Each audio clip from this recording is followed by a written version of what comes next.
Wow, you look so beautiful. Why, yes, I'd love to paint your portrait. Please, sit down.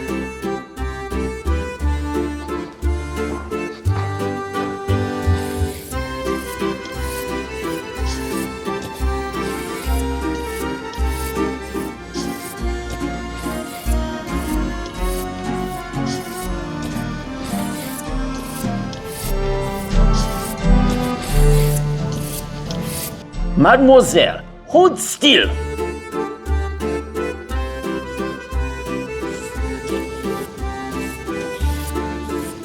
Voila, it is finished.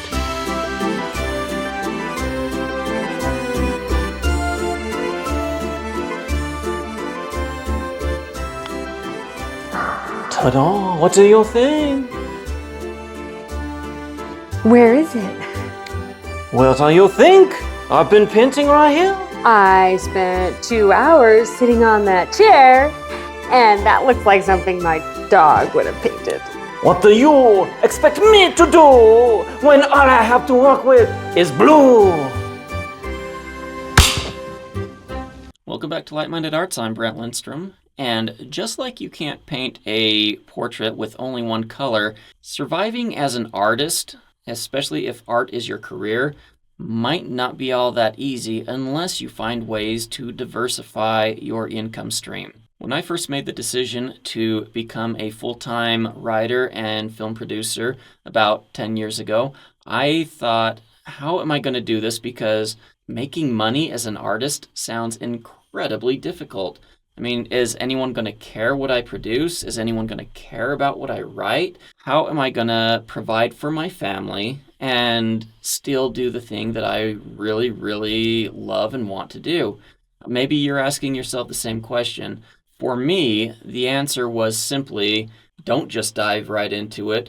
Prepare a safety net so that if your film studio does not create any kind of profit at all for the first few years or even ever, that you'd still be safe. At least that was the decision for me. You might be in a different circumstance. So during my 10-year plan of preparations, I set myself to learning everything there was about investing. I knew that when I started my career as an artist, as a writer, as a movie maker, that I wanted to devote as much time to that rather than having to work a full-time or part-time job to sustain that. So I thought investing sounded like the most reasonable way. I did major in finance, so I had some background in that also, but when you learn something in college like that, they basically give you an overview of things. They don't really teach you how to apply it all that well in your life. That's kind of one of those things that the real world needs to teach you and experience needs to teach you. So I set to learning about these sorts of things. My first lesson was as a general contractor.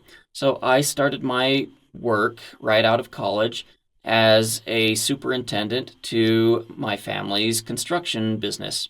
Now, I had already done a lot of work in the construction business before then. In fact, I put myself through college by building 3 houses and selling them on my own. However, my family's construction business was a little bit bigger than that. We were actually developing entire parcels, 15 to 20 acres, and improving them, putting houses on them, and then selling them. So a bit bigger operation than just 1 or 2 off housing project. Plus, in all the time that I was a teenager, I kept circling through the trades, learning different construction jobs. I started out doing the simplest and most mundane of things like cleaning up garbage, sweeping streets. And so anyhow, I start with this company as a superintendent, and I knew that there was opportunity to grow in this company. If there wasn't, I would have actually pursued a career in Wall Street doing something different. But anyhow, I started in this, and I quickly started learning about the power of flipping or turning over your cash. Now, when you think of flipping properties, often you think of some person who comes in, buys a property, paints the door red, and then tries to sell it for $20,000 more. I'm not really talking about that. I'm talking about taking whatever money you have, buying a property and improving it and then selling it. And that looks different in multiple circumstances. Like I said, in our company, we would buy an entire parcel of land, we would entitle it with a city, we would develop it, get all the infrastructure in the ground, sewer, water, all that stuff, and then we would build houses on it, and then we would sell those houses. Talk about improving. You're taking raw dirt and turning it into something that people can live on. So the faster we could do that with a property, the more money we could make. But like in all things, there is risk involved in that, and you have to make sure that whatever price you're buying the property for, I mean, that's really what determines your profit, is the initial purchase price of that property, because you could buy something, if you overpay on something, doesn't matter how much you improve it, you might not get all your money back. So there were some lessons to learn in that, but turning over your cash on an investment like that was a good way to invest my money, but I was also actively working on that. Doing something like that is a lot of work. The next type of real estate that I learned to invest in was along those same lines, but rather than turning your money over quickly, or as quickly as you can doing something like that, you would hold on to the property and rent it out, generating cash flow that way. That one's a little trickier because even though you need loans on the other one to do that, well, often you do, I know I did, buying and holding a property ties up your cash for a lot longer. And granted, you can get a loan on it, but sometimes if you get a loan on it, it doesn't cash flow anymore. The idea is to be able to get a property where you can strike a balance between a healthy loan, a healthy down payment, and have it still cash flow on you.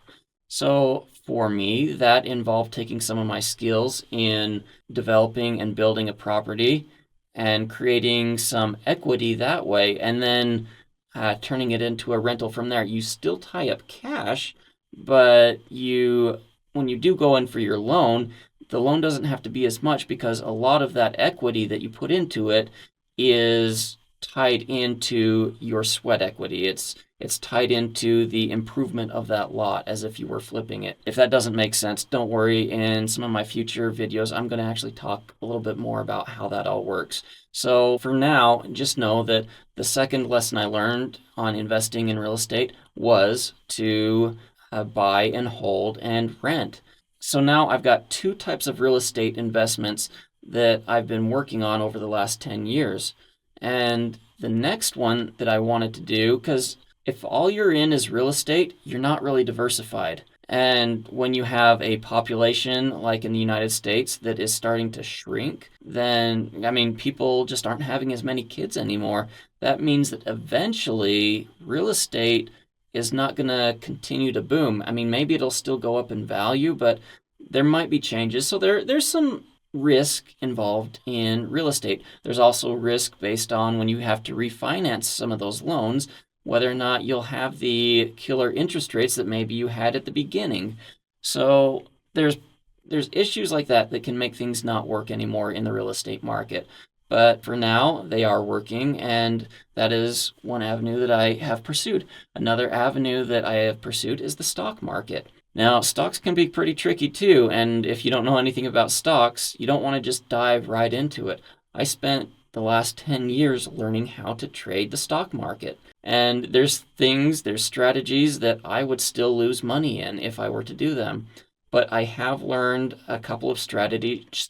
I've learned a couple strategies that work for me and that can cash flow for me. So those are things that I can also talk about in future videos. There's also things that I've done in the meantime. I've been introduced to some angel financing where I was able to help some businesses get up and running, and in turn, they pay me a monthly share of the profits. And that's got risks in itself because some businesses fail. I've started businesses that fail too.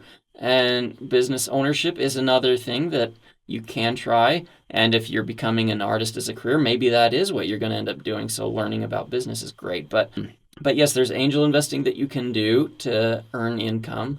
There's also other avenues like investing in oil rigs. And I mean, all these things, all investments have a degree of risk. So it's good to learn about as many you can and to diversify. So now, fast forward to the end of my 10-year period, I have a good basket of things that I can actually invest in that can generate profit for me that aren't necessarily going to take up a whole lot of my time, thereby freeing me to do the artistic career that I want to do. And even if my new production studio doesn't really make any money for the first few years, I have a very good safety net in place because of these other things that I've done. And honestly, if it only ever breaks even, or even if it does turn out to be a minor loser going forward, it's something that I want to be doing, and I'm in a position now where I can hopefully survive the doldrums of having a struggling artistic career. And having that ability is such a relief because my family's still young, and I do not want to put their safety, their comfort at jeopardy just because I want to make movies and because I want to write books. So is diversifying your income as an artist an important thing to do? Maybe not for you, but for me it is. And I would imagine that for most of us, diversifying our income is important. Not only learning these things will help you in your artistic career, but it'll help you in your life. It'll help you with your retirement. There may not be Social Security when you're ready to retire.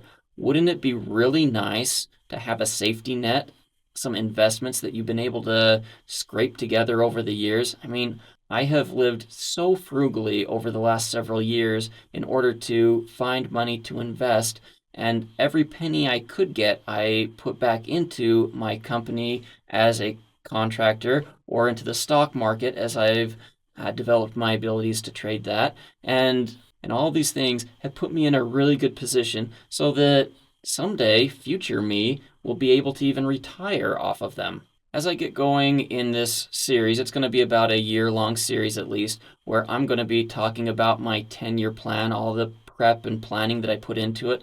I'm going to be talking about a lot of these financial skills and goals that I made, and hopefully they will be helpful to you. So please stick around, like, subscribe, do whatever you need to keep this on your feed. But I'm going to be going over so many valuable things that you're going to find helpful, whether you're an artist or whether you have other aspirations in your life. These things are going to be so incredibly helpful for you. And so stick around, leave some comments if you have anything to share with us, and I will see you next time.